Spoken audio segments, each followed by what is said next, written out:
Il est tôt ce matin à Hong Kong lorsque la police fait irruption dans les locaux de Stand News.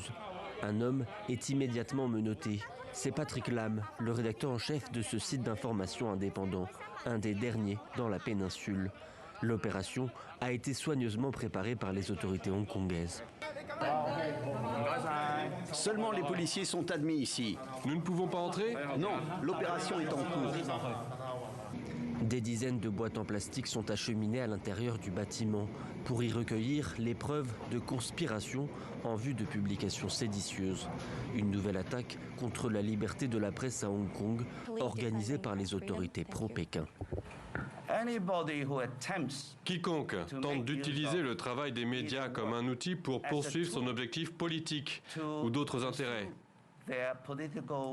enfreint la loi, en particulier les infractions qui mettent en danger la sécurité nationale. Ce sont les éléments pervers qui portent atteinte à la liberté de la presse. Au même moment, 6 autres journalistes de Stand News ont été arrêtés à leur domicile.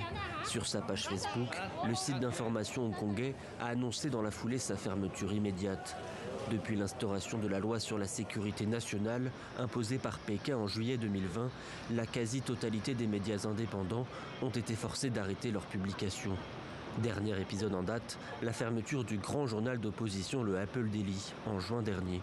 Son directeur, Jimmy Lai, avait lui aussi été arrêté. Ces journalistes risquent aujourd'hui de lourdes peines d'emprisonnement.